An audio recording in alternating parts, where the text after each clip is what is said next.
right. So the war on women just keeps marching down. First, Louisiana officially made mifepristone and misoprostol.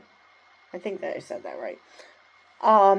They decided to make them dangerous substances because, yeah, people get addicted to abortion drugs. What? And their reasoning, if you do not remember my previous video, was that a former husband gave one of the senator's sister her former husband gave her an abortion pill to force an abortion. Now, first off, sucks if true. Secondly, how does making this a dangerous substance, how does that follow from that story? It doesn't. So, then of course before then, since this video revolves around Texas, then we have, even before this ruling, Kate Cox, who the Texas Supreme Court decided that she could not have an abortion. Of course, by then, she had left the state and had one anyway because she saw the way things were going. And, well, in case you thought that was some sort of aberration and they would reconsider, not being horrible to women, this article should put that naive theory to rest. Texas Supreme Court rejects challenge to state's abortion law over medical exceptions. So yes, they never had any interest at all in pretending that they actually cared about women who have complications. Nah, even though that was technically part of the law, it was just there so people would think that Texas actually cares about women. But anyway, let's get to the article. The Texas Supreme Court on Friday rejected a challenge to one of the most restrictive abortion bans in the U.S., following a lawsuit by women who had serious pregnancy complications. The unanimous ruling from the court, whose 9 justices are all elected Republicans, there's a shock, is the latest decision to uphold Texas's abortion ban, which critics say does not offer enough clarity over when exceptions are allowed. And that is the point. They don't want clarity because they just want to punish women for, daring to get pregnant. I mean, again, we have a situation like Kate Cox, married, had kids, wants to have more kids, and she was in a situation where if she didn't have an abortion, she might not be able to have more kids. So, yeah. No, the fact that there's no clarity, that's not a bug.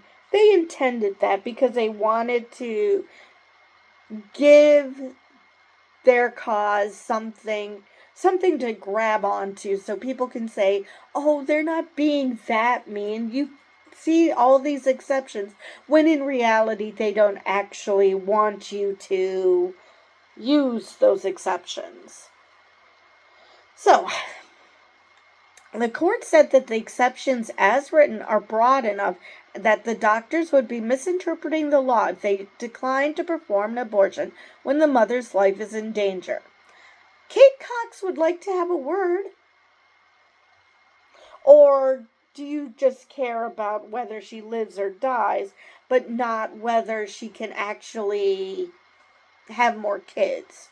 Or whether she has to deal with the emotional trauma of her baby dying within hours, if not days, of being born because they had a fatal condition that they weren't compatible with life. But yeah, except for mentally messing up a woman, that's perfectly fine, but we don't want her to die. We just want to torture her. Okay. Texas's law permits a life-saving abortion, the court wrote in the order signed by Republican Justice Jane Bland. Okay, so basically, what does that mean? What does life-saving abortion mean? Does she have to be one heartbeat away from death?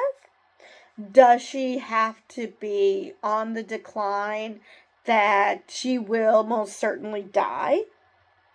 Exactly where is this line where life-saving abortion is a thing? Seriously, where is the line? I want the politicians and the Supreme Court to tell me what is the line between life and death before a woman can get an abortion. Because I can guarantee you there is none. It's a spectrum.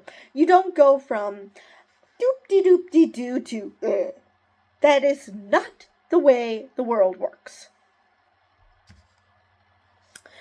Last summer, State District Judge Jessica Mangrum had granted a temporary injunction preventing Texas from enforcing the ban against doctors who, in their good faith judgment, ended a pregnancy that they determined was unsafe because of complications.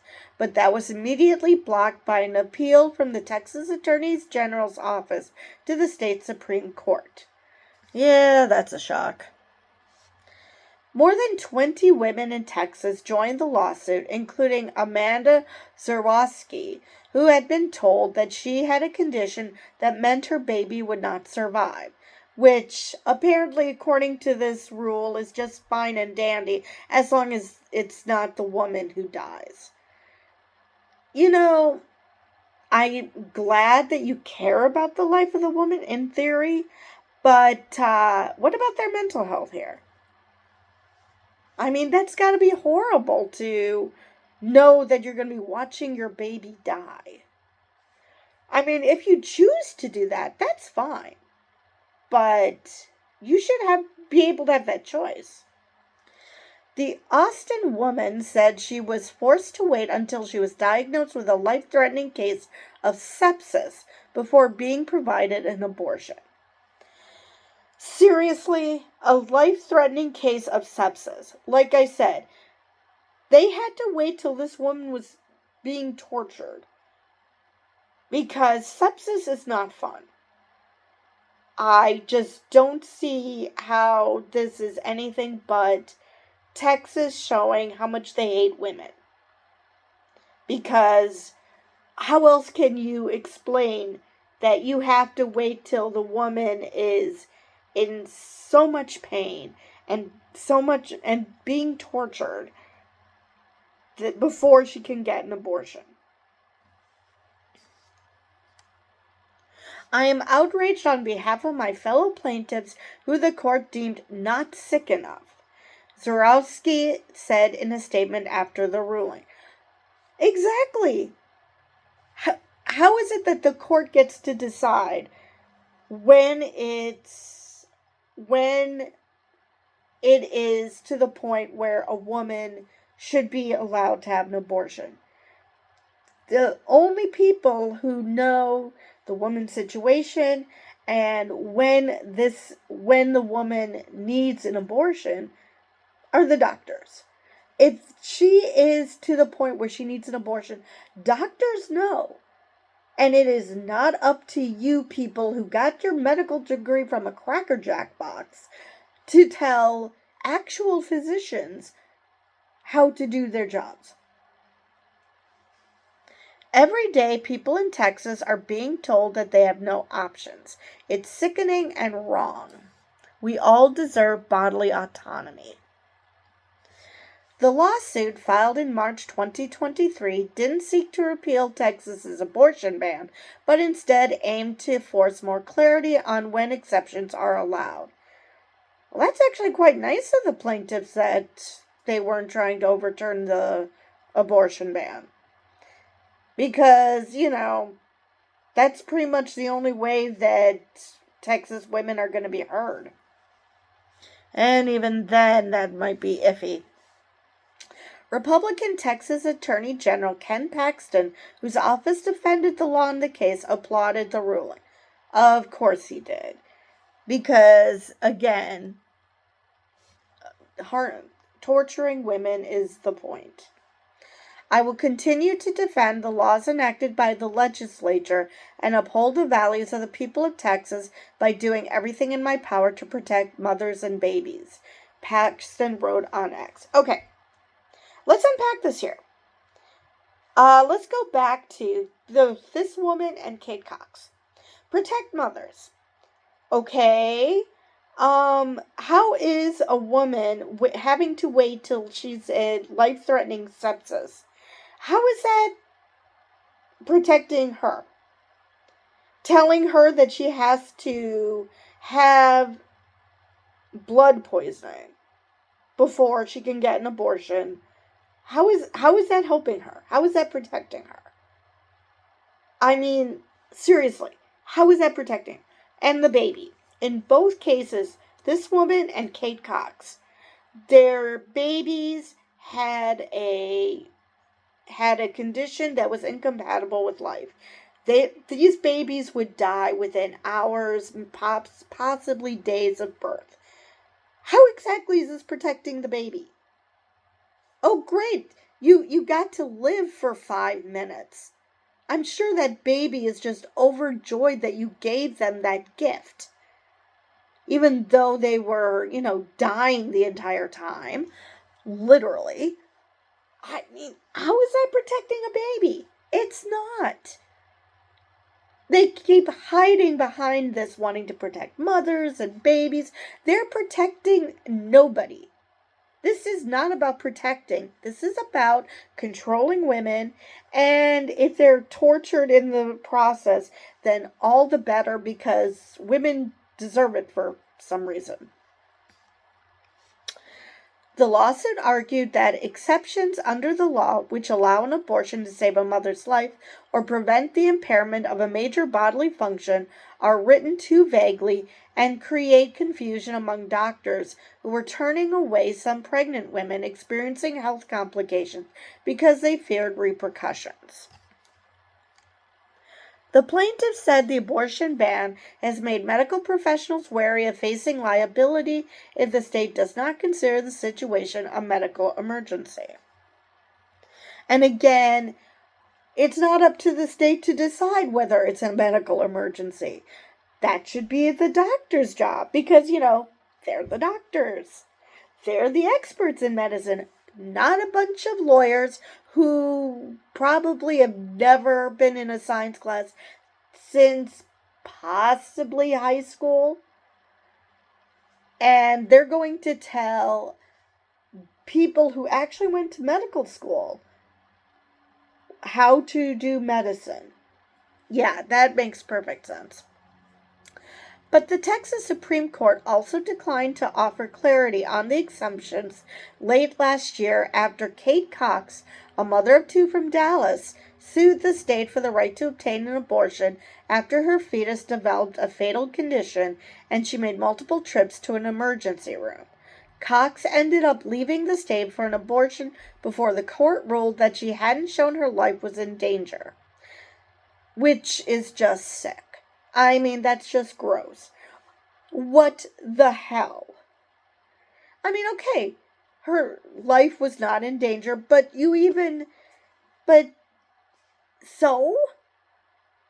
So what if her physical life wasn't in danger? She's going to have to watch her baby die. She might not be able to have children in the future, which, I don't know. I assume that these these dipshits in the legislature and on Supreme Court think that that's a woman's job as a walking incubator.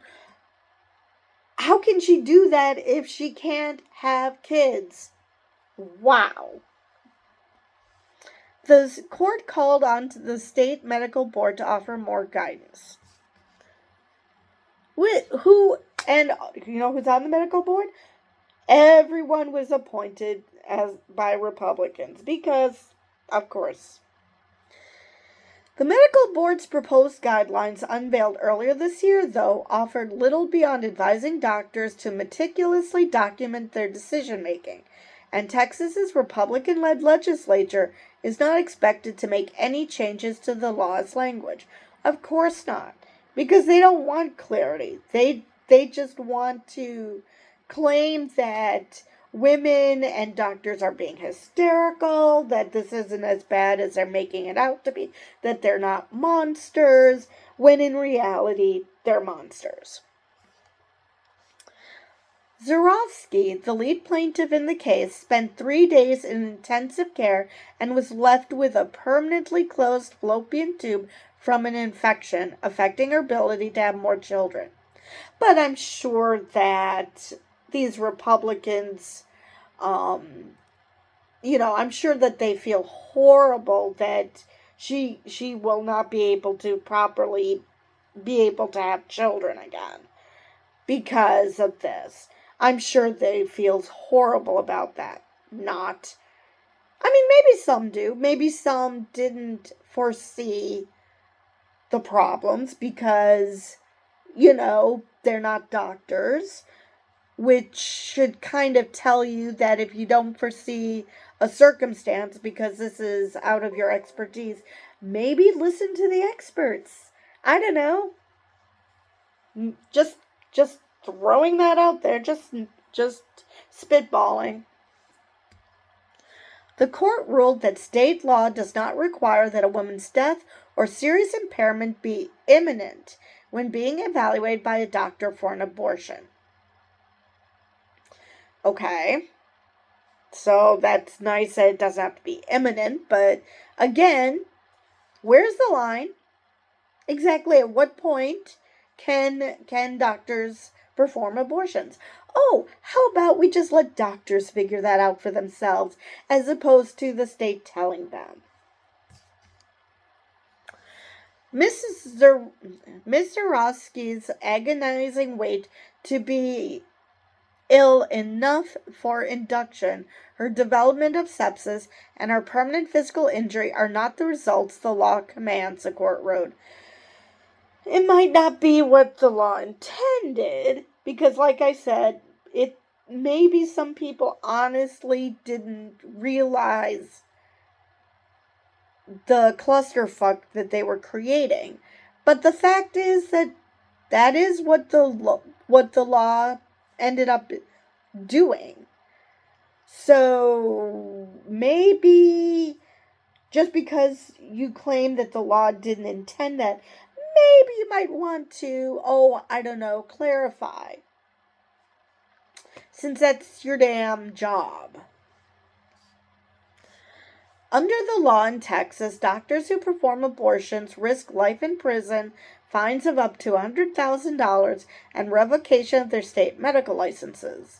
Opponents say that has left some women with providers who are unwilling to even discuss terminating a pregnancy. Which, that's basically asking to practice medicine with one arm tied behind their backs. Because, again, you do not get to decide what health care someone needs.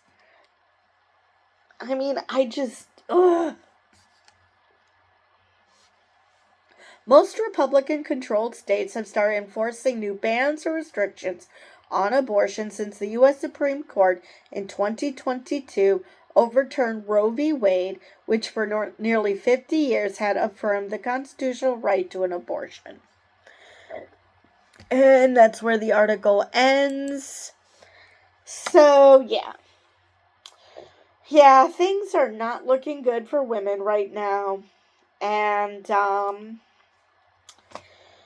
hopefully there are better days ahead, but I'm not optimistic it's going to be anytime soon. So hopefully Texas women and men, but especially women, will rise up during the next election, vote out the assholes who, created this law to begin with, and elect people who actually truly care about women.